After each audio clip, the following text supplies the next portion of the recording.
Namaku Jerangkonge. Aku lahir dan besar di Desa Sukaendah, sebuah desa kecil di ujung timur Jawa Timur.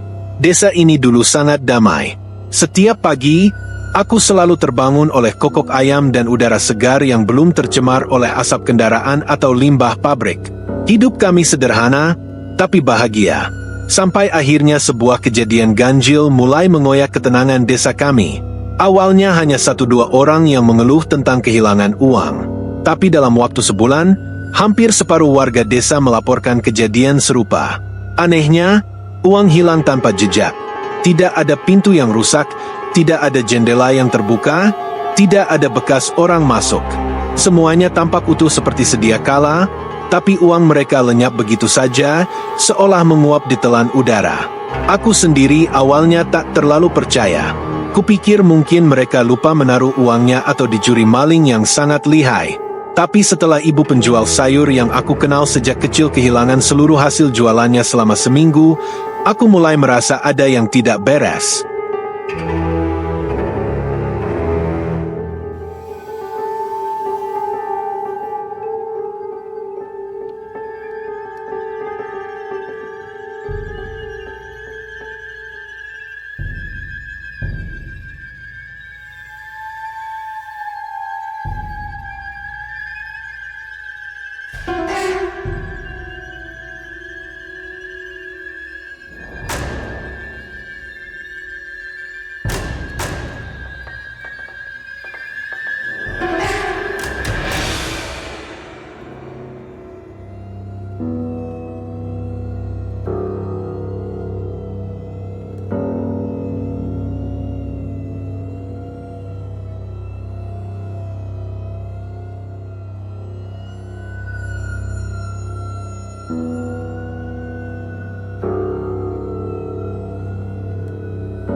Di warung kopi, di jalan desa, di pos ronda semua orang mulai bicara tentang hal yang sama, yakni tentang tuyul.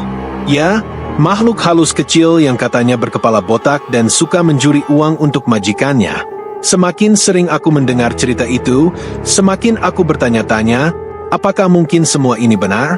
Lalu, kecurigaan mulai tertuju kepada Pak Tarmin. Dia orangnya pendiam dan sabar, tapi memang ada hal yang membuat warga merasa janggal.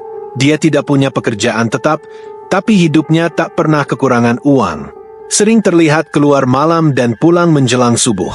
Beberapa warga bersumpah pernah melihat bayangan kecil mengikuti Pak Tarmin dari kejauhan, seperti anak-anak tapi bukan anak-anak. Yang paling keras menuduh adalah Pak Jum. Dia terus terang mengatakan bahwa Pak Tarmin memelihara tuyul. Tuduhan itu dia sebarkan kemana-mana. Tak satu pun tempat terlewatkan mulai di warung kopi, saat ronda malam, bahkan di acara tahlilan Pak Jum menyebarkan tentang Pak Tarmin memelihara tuyul. Tapi yang membuat aku salut, Pak Tarmin tidak pernah membalas. Dia hanya berkata, kalau saya bersalah, biar Tuhan yang membalas. Ketegangan di desa kami pun memuncak. Beberapa warga menjauhi Pak Tarmin. Yang lainnya masih membelanya. Aku sendiri berada di tengah-tengah, karena tidak sepenuhnya percaya, tapi juga tak ingin menuduh tanpa bukti.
Akhirnya, Pak Kiai Mustafa turun tangan.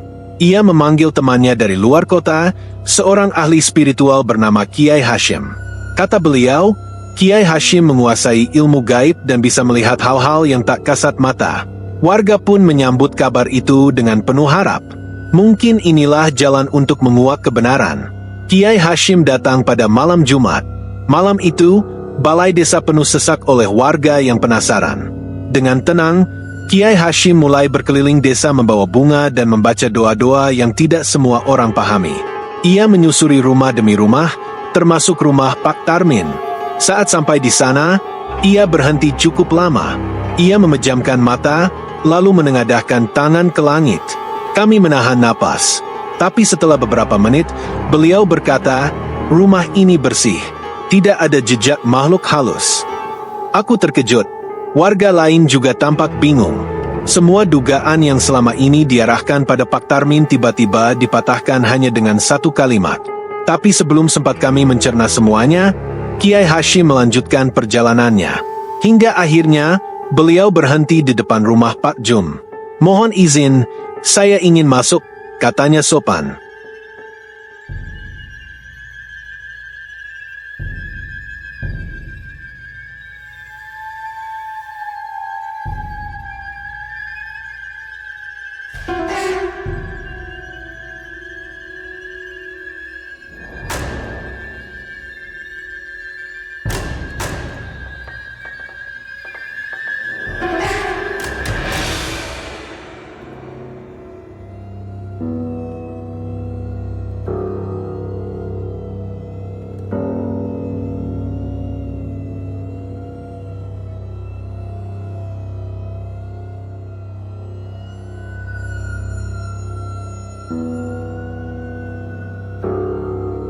Pak Jum tampak gugup.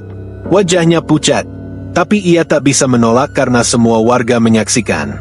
Ia membukakan pintu. Kiai Hashim masuk dan kembali membaca doa-doanya.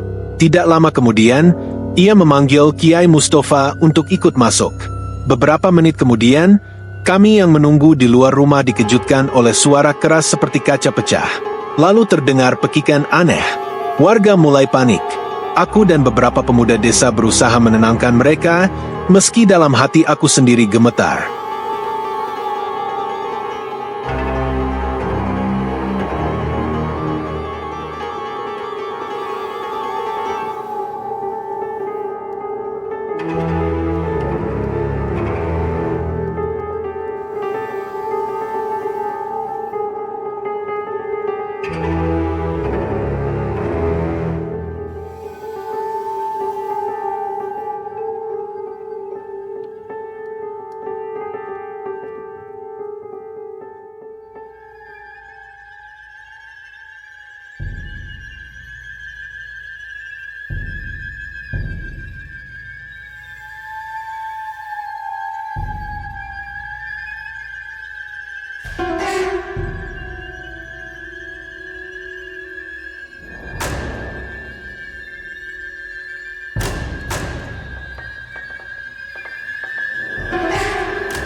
Saat akhirnya Kiai Hashim keluar, ia menggenggam segumpal tanah yang bercampur rambut putih halus.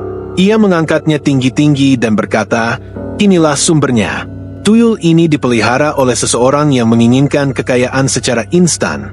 Tapi kekayaan seperti ini tidak akan pernah membawa berkah."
Semua mata tertuju pada Pak Jum.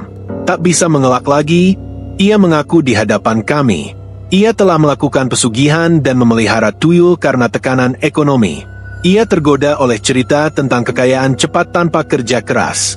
Tapi ia tak pernah mengira bahwa tuyul itu akan mencuri dari orang-orang yang selama ini menjadi tetangganya sendiri. Aku menatap Pak Jum dengan rasa campur aduk.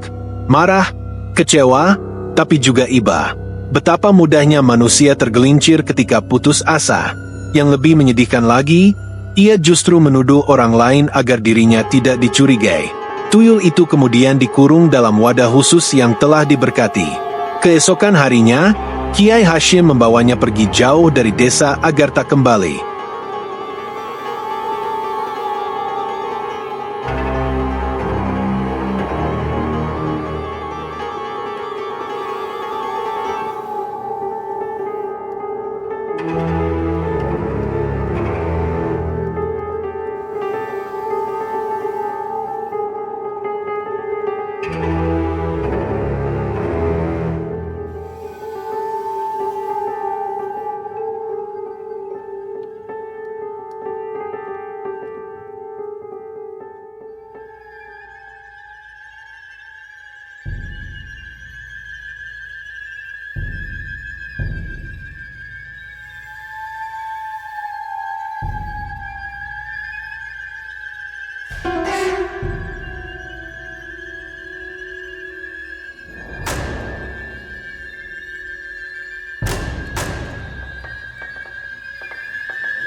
Malam itu kami mengadakan doa bersama di balai desa.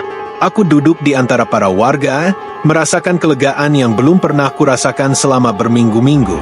Kiai Mustafa mengingatkan kami agar tidak mudah tergoda jalan pintas menuju kekayaan dan selalu bersyukur dengan rezeki yang halal.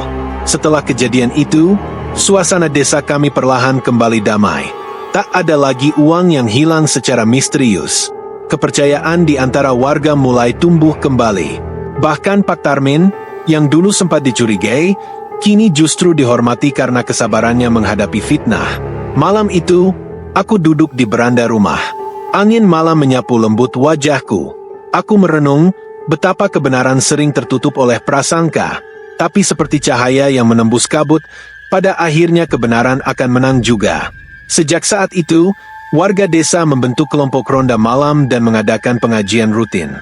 Anak-anak kembali bermain dengan ceria, para ibu tak lagi takut menyimpan uang di rumah. Tuyul memang sudah pergi, tapi pelajaran yang ia tinggalkan begitu dalam. Aku, Jerangkonge, menjadi saksi dari semua ini, dan aku tak akan pernah melupakan malam di mana kebenaran yang lama tersembunyi akhirnya terungkap. Kegelapan boleh menyelimuti sementara, tapi cahaya akan selalu menemukan jalannya.